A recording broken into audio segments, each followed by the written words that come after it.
দেখিছে আমি পানী ফালি ফালি আহি আছোঁ। এফালে যিখিনি আহিছে আমাৰ ৰিলিফৰ গাড়ী এফালে আহি আছে। কিমান মানুহ আহিছে চাওক। আমাৰ শিৱসাগৰৰ কাৰণে এতিয়া যোৰহাট, তিনিচুকীয়া, ডিব্ৰুগড়ৰ পৰা আদি কৰি বহুত বৃহত্তৰ এটা অঞ্চলৰ মানুহ আহিছে। আৰু এজন জামাল মামু হাজৰিকা, নমস্কাৰ দেই। অন্ততঃ এই বিপদৰ সময়ত আমাৰ ঠাইত শিৱসাগৰত আপোনালোকক দেখিছোঁ, বহুত বেছি ভাল লাগিছে।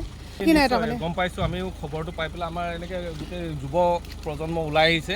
আপোনাৰ পৰাও গম পালোঁ যে ইয়াত ভিতৰুৱা অঞ্চল এতিয়াও বহুত মানে পাবলগীয়া আছে। মানুহৰ ঘৰ একদম লুকাই যোৱাকৈ পানী হৈছিলে, য'ত নেকি এইফালে গাড়ীও আহিব পৰা নাছিল। এইখিনি আহি আছে, এতিয়া যাওঁ আমি নিৰ্দিষ্ট ঠাইলৈ যাওঁ। আৰু এতিয়া গাড়ীখন গৰম হোৱাৰ কাৰণে ৰখিছোঁ। সকলোৱে নিস্বাৰ্থভাৱে ওলাই আহিছে, সকলোকে ভগৱানে সহায় কৰক দেই।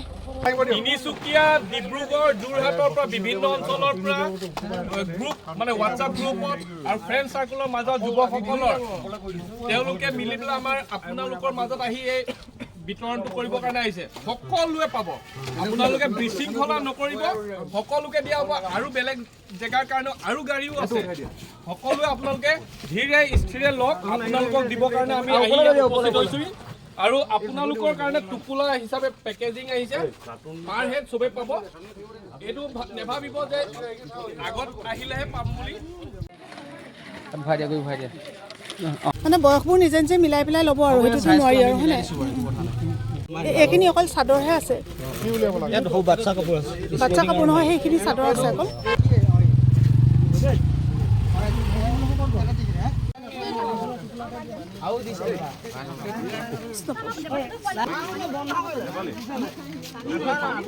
বাইদেউগৰাকীয়ে মানে তেখেতে ভিতৰত থাকোঁতে নাপালে ৰিলিফ, গতিকে এটা টোপোলা তেখেতক দিছোঁ। লগ ভালে কুশলে থাকক, সামান্য কিবা এটা আহে দেই। Thank U.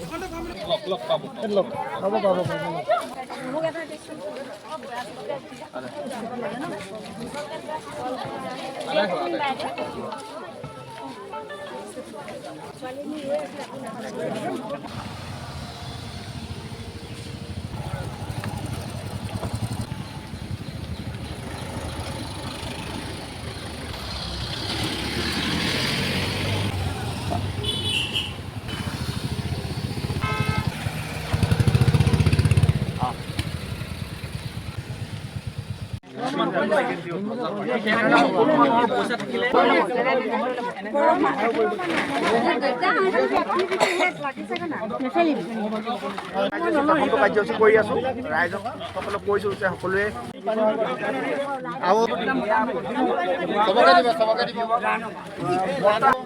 পানী